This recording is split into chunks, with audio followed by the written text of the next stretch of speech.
Hey, I want to take this time and welcome you guys to another moment of Key Moments. Once again, thank you for the supporters that have been supporting this channel. Hit that like button, hit that subscribe button, and share this video if it's been a blessing to you. Be a blessing to others if you have been blessed.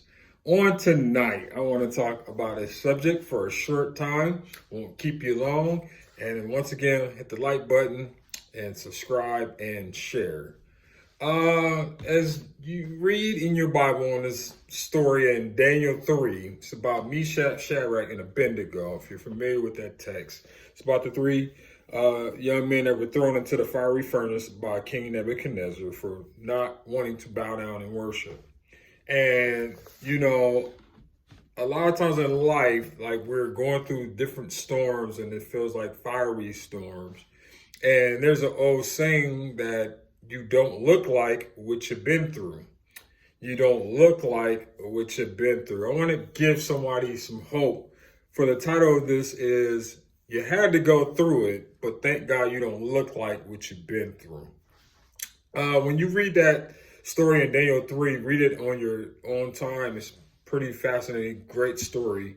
But there were some principles and some good nuggets that came out of that will help you stay encouraged and keep your faith as you are going through your storm. The first thing you need to understand is that your storm that you're going through right now is preparing you.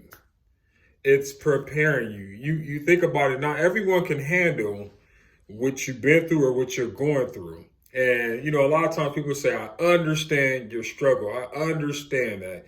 If you've never been through it, how can you truly understand what someone is going through?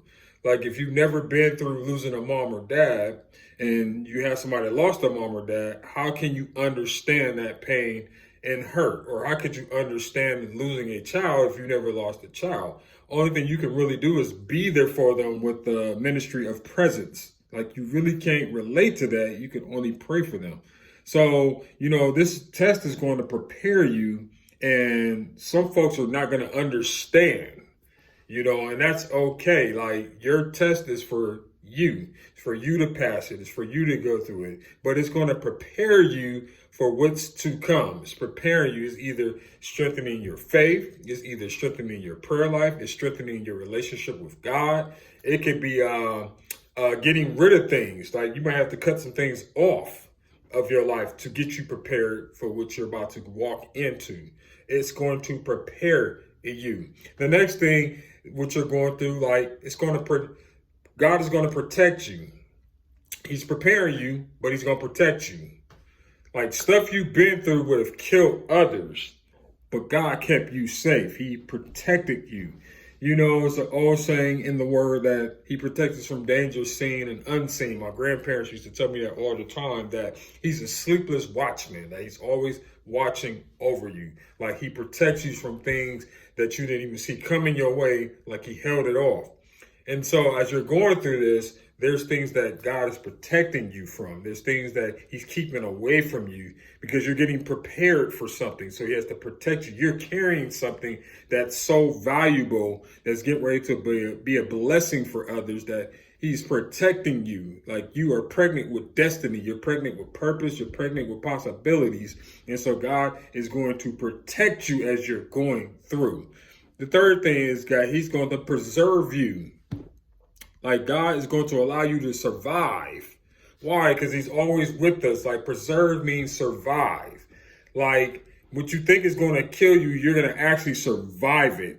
You're going to survive it. Like you have to survive so that you can tell others of the goodness of God. You can testify and share your testimony with others about what God has done, about how you survived it, how you made it through. Your test is not just for you. Your test is supposed to be used for a testimony to help somebody else. You never know. Your story might be the road or the road lamp or the light to someone's path to help them get out of their storm. You never know. Like I believe that God never wastes any hurts.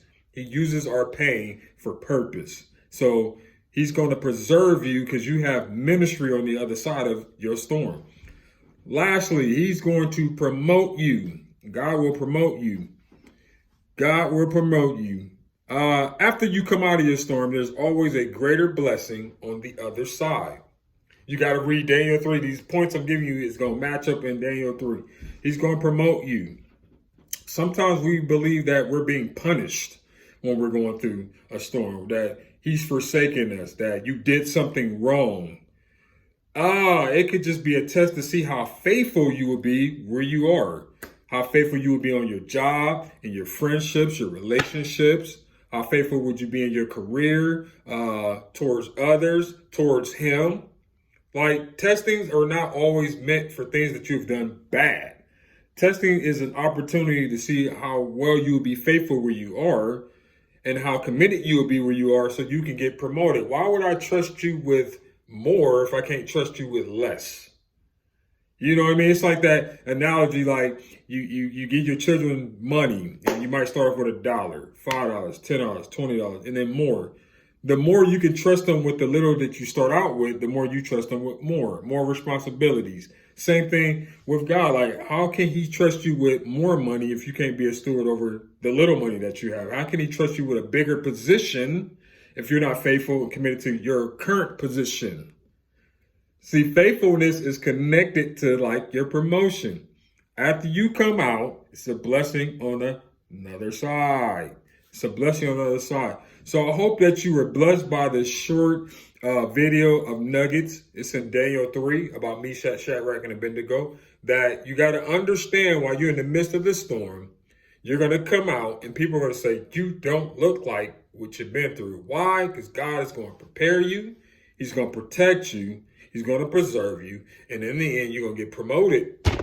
And promotion is not always monetarily. It could be promotion of a new level of peace, joy, happiness. It could be monetarily. It could be favor. It could be blessings on top of blessings. Don't forget to keep God first. Keep him ahead of your life. And you can't help but to succeed. And remember, use faith as fuel for your future. Hope this moment of key moments has been a blessing to you. Once again, like and share and subscribe to the channel, man. I appreciate the support. Until next time, be blessed. Deuces.